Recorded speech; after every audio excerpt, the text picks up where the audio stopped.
नाज़रीन ॾिसो तव्हां त हे केतिरी रश लॻी पई आहे एटीएम मशीन ते।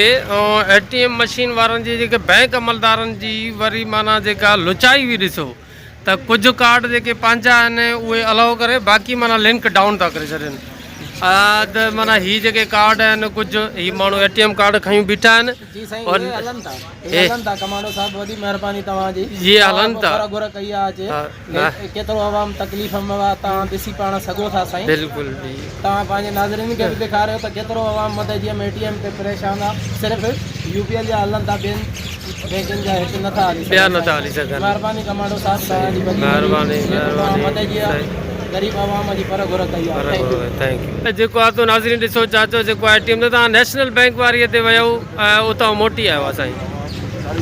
नाज़रीन मां तव्हांखे ॿुधायां त जनवरीअ जे जो 3 तारीख़ आहे शायदि ऐं हीअ माना नेशनल बैंक ऑफ पाकिस्तान आहे। कल्ह बि मां तव्हांखे माना ॾेखारियमि त हीअ एटीएम मशीन बंदि आहे ऐं माण्हू वॾी तकलीफ़ में आहिनि। हिकु त सर्दी आहे, टियों ॾींहुं आहे त सिजु न आहे निकितो माण्हू उन में ई परेशान लॻा पिया आहिनि। लोही कंबलनि में माण्हू बंदि लॻा पिया आहिनि ऐं माण्हुनि खे ॾेती लेती करणी आहे। दुकानदार सौदो नथा ॾियनि माना पैसनि खां सवाइ जेको आहे माण्हू काॾे वञनि। ऐं हीअ जेको आहे तो ॾिसो त हिननि जेको आहे पंहिंजो नोटिस हणी छॾियो आहे त जीअं त एटीएम मशीन आर्ज़ी तौर ते बंदि कई वई आहे कंहिं फ़नी ख़राबीअ जी वजह जे करे तकलीफ़ जे लाइ सदाई माज़रत। अफ़सोस जी ॻाल्हि आहे हिकु ॿ दफ़ो माज़रत वठिबी आहे। हे सदाई माना हिननि जी जेको आहे इहा हालति लॻी पई आहे। हे नेशनल बैंक ऑफ पाकिस्तान जेका बैंकुनि जी माउ आहे ऐं स्टेट बैंक ऑफ पाकिस्तान खे खपे त माना जेको आहे हिननि जे ख़िलाफ़ु को नोटिस वठे। मूंखे कल्ह दोस्त ॿुधाए पियो त पूरे लाड़काणे जी एटीएम मशीनुनि जो बि इहो हाल लॻो पियो आहे त बैंक अमलदारनि जी मिली भगत मूंखे सम्झ में नथी अचे त माण्हुनि खे एॾो परेशान करे छॾियो आहे जो माण्हू जेको आहे तो वञनि काॾे। माण्हुनि जो सरमायो पंहिंजे कब्ज़े कंट्रोल में रखी मशीनूं बंदि करे वेही था रहनि।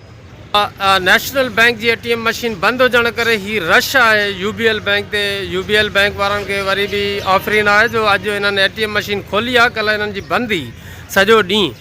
ऐं जेको आहे त अॼु माण्हू जेके आहिनि शहरी कुझु न कुझु रिलीफ वठनि था पिया पर तंहिंजे बावजूद बि माना स्टेट बैंक ऑफ पाकिस्तान खे घुरिजे त हिननि बैंक अमलदारनि जे नक में नाकेली विझे, अवाम खे रिलीफ मिलणु घुरिजे। तव्हां हर साल माना एटीएम ते माना जेको आहे तो पैसा अलॻि कटनि था, हर ट्रांजेक्शन ते अलॻि कटनि था। एॾी सारी चार्जिस वठण जे बावजूद बि माण्हुनि जा पंहिंजा पैसा माना जेके आहिनि अकाउंटनि मां उहे कढनि था उहे उन्हनि खे आसानी सां नथा मिलनि। अकाउंट न आहिनि पंहिंजा अकाउंट ज़ाती आहिनि जंहिंमें बिज़नेस अकाउंट आहिनि। असांजा उन बिज़नेस अकाउंट जे करे बि असां तकलीफ़ एतिरी था कटियूं हद खां वधीक कमांडो साहब